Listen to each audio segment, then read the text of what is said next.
Salut à tous, j'espère que vous allez bien. Je vous retrouve aujourd'hui pour une vidéo Focus Tricot et nous allons parler du bonnet Woodsy de Melody Hoffman.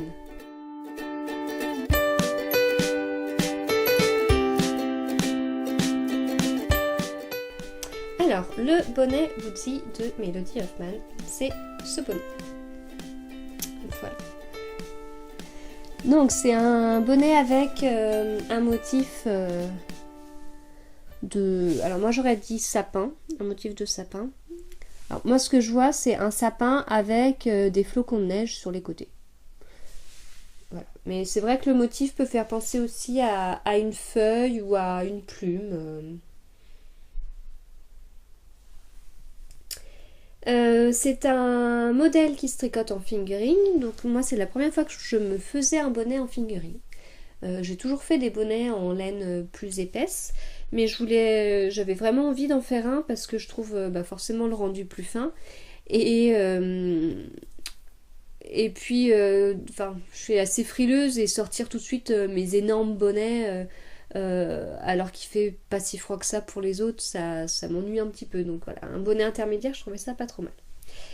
Quand on commence à le tricoter, on commence par le bas, on tricote 9 cm de côte 1-1.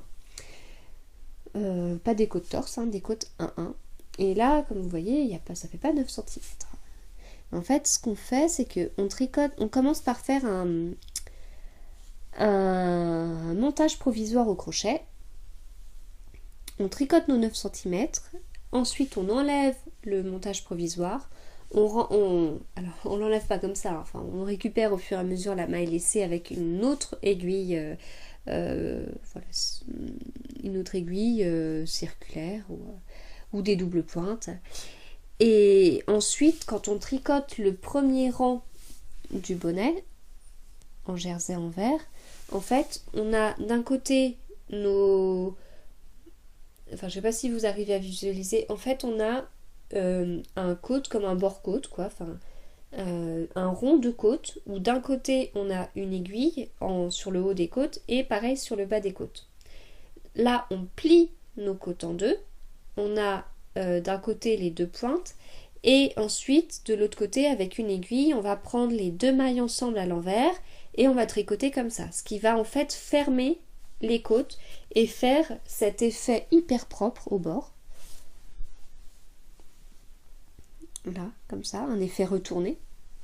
Et du coup, c'est doublé, puisque y a les deux épaisseurs. Voilà. Et donc ensuite, le bonnet se tricote tout en jersey envers, avec des jetés pour les petits trous sur les côtés et au-dessus, et des mailles torse pour faire ce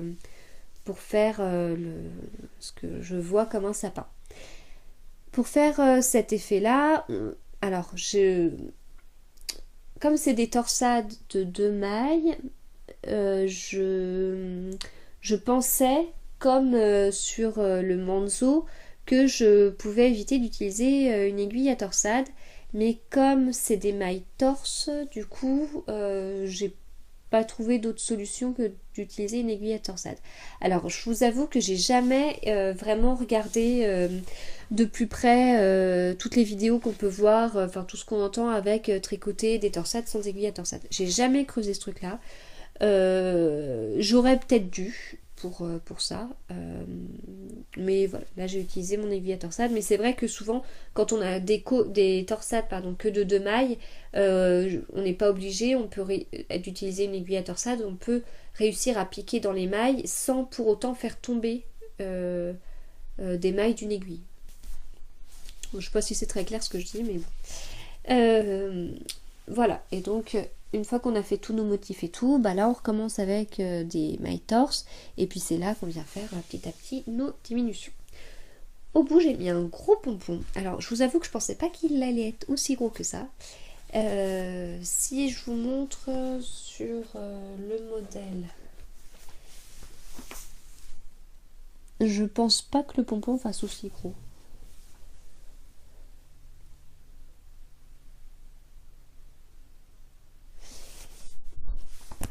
Alors, pour faire le pompon, j'ai utilisé un kit à pompons, enfin atelier de pompons de Djeco. Bon là j'ai juste le couvercle parce que quand j'ai vu le bazar que ma grande avait mis dedans, je me suis dit, oula, je prends juste ça. La boîte elle ferme même plus tellement elle a fait des pompons et tout, puis elle a remis des laines, enfin bref.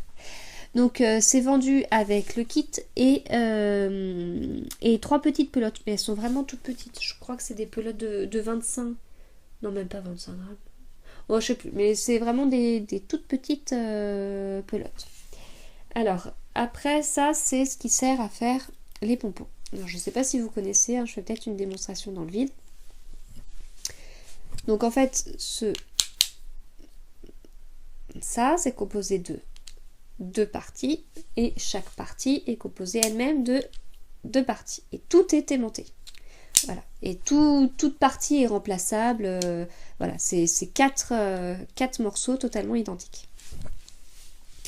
Donc pour faire un pompon, c'est hyper simple. On a chaque partie comme ça. On enroule d'un côté. On prend l'autre. On enroule aussi de l'autre côté. Une fois qu'on a fini d'enrouler des 2 côtés, on ferme. Ensuite, on vient couper sur tous les bords du pompon ici, et puis pour pouvoir serrer notre pompon, du coup on coupe un fil qu'on vient placer là, et en tirant très fort, ça permet au fil de passer entre les 2 parties et de venir serrer au milieu, et voilà. Et après on enlève chacune des parties une à une et c'est fini. Et moi j'ai toujours eu des mauvais souvenirs de pompons avec des trucs en carton, des sacs en carton et tout ça. Et ça c'est vraiment, je trouvais ça hyper pratique. Et c'est la première fois que je faisais un bonnet avec un pompon que je faisais moi-même, parce que habituellement je prenais des pompons en fausse fourrure de chez Fildar, que je trouvais dans une mercerie. Mais là j'avais envie d'essayer. On en voit de plus en plus et voilà, je trouvais ça rigolo. Et en fait, quand j'ai mis la photo sur Instagram, j'ai eu plusieurs commentaires en me disant, oh, c'est un gros pompon. Je crois que j'ai même eu de Cookie la guerrière, je sais pas si j'oserais. Alors, je te fais un coucou parce que je sais que tu regardes. Mais en fait, je vous avoue que je me suis pas rendu compte, même en le portant, je me suis pas dit qu'il était totalement disproportionné. Pourtant, quand on voit le pompon par rapport à la taille de ma tête, il est énorme. Mais non, je bosse. Je sais pas, ça me choque pas. Je pense que ça m'aurait peut-être plus choqué si le pompon était d'une autre couleur, mais là, comme il est fait avec la laine, voilà. D'ailleurs, la laine que j'ai utilisée, c'est du mérino, c'est la couleur, la laine que j'avais teinte pour faire la couleur principale de ma marinière moderne. Et j'avais teint 3 écheveaux pour faire cette marinière moderne, et en fait j'ai utilisé vraiment très très peu du 3e écheveau, et je trouve que c'est vraiment une couleur passe-partout, un gris clair comme ça va avec quasiment tous mes châles, donc voilà, ça me paraissait évident de faire un bonnet qui puisse aller à peu près avec tout.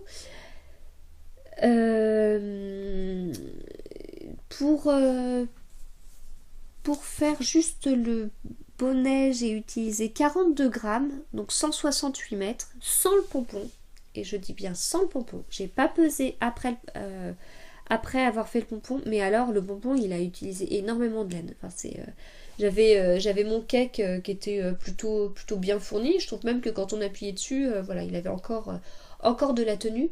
Et puis j'ai enroulé mon fil et j'ai fait mes deux pompons, puis à la fin, vous pouvez voir à travers. Enfin, c'était voilà, ça a fait un trou dans le cake, donc je sais pas combien il en reste, mais pas tant que ça. Voilà, donc j'ai tricoté ce bonnet en 3,25. Au final, alors pour l'échantillon, il faut 26 mailles, je crois. Alors moi j'ai pas fait d'échantillon, j'ai juste... quand je dis que j'ai pas fait d'échantillon, c'est que comme je venais de tricoter la marinière moderne en 3,25, j'ai mesuré directement sur la marinière moderne. Ça me paraissait pas trop mal, donc je suis partie sur ça. Au final, le bonnet est quand même un peu grand.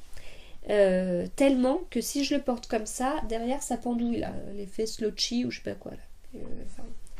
Je ne dois plus avoir l'âge pour porter ce style de bonnet. Moi c'est pas, enfin, voilà, j'aime pas, je préfère un bonnet qui tient bien, qui a une belle tenue sur la tête. pour avoir ça, je suis obligée de faire un revers sur mon bonnet. Alors, faire le revers sur le bonnet, c'est un petit peu dommage parce que du coup, ça mange un petit peu sur le sapin. Voilà. Mais en même temps, je préfère que ça mange sur le sapin plutôt que ça pendouille derrière. Voilà. Le bonnet n'est proposé qu'en une seule taille. Au niveau des explications, elles sont assez simples. Pour les motifs, il y a un diagramme, une page, ou alors il y a toutes les explications écrites rang par rang et ça fait plusieurs pages. Voilà. Après, chacun fait comme il préfère. Et alors, hyper important, les explications sont en français. Enfin, il y a forcément une version en anglais, mais elles existent en français. Moi, j'ai utilisé les explications en français. Il y a juste des petits trucs qui sont peut-être des erreurs de traduction, je sais pas, mais enfin, c'est peut-être des soucis de formulation, enfin, mais ça n'empêche vraiment pas de faire le bonnet, il pose aucune difficulté, et puis je vous dis, c'est assez amusant à faire. Voilà, excusez-moi pour la sonnerie de téléphone. Voilà, il est assez sympathique à faire. Le coup des côtes, où je vous ai expliqué, j'ai trouvé ça vraiment top. Et puis après, bah voilà, avec les motifs, c'est assez, c'est du coup un bonnet assez dynamique, enfin un tricot assez dynamique à faire. C'est un peu plus long que ce que j'aurais pensé, mais comme c'est la première fois que je fais un bonnet en fingering, ça s'explique. Bon, d'habitude, je fais mes bonnets en aiguille 4,5, et là en 3,25, forcément ça va moins vite. C'est vrai qu'il paraît énorme comme ça par la tête. Ça ferait cagoule en fait. Je pense que j'ai fait le tour de ce que je voulais vous dire. Je l'ai fait dans le cadre du CAL proposé par Amélie, Happy Sweet Peach Factory, pour ses 1000 abonnés. Voilà, je peux que vous encourager à le faire. Et si vous ne connaissez pas Mélodie Hoffman, pareil, je vous encourage à la suivre. Elle fait des podcasts en anglais. Elle a un compte Instagram, elle fait plusieurs modèles et c'est vraiment un univers très doux et très, très agréable. Et c'est le premier modèle que je fais d'elle et j'étais contente du coup de pouvoir enfin tricoter un de ces modèles.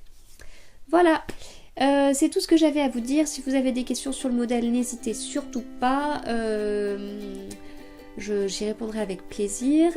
Et voilà, bah, sur ce, à très bientôt.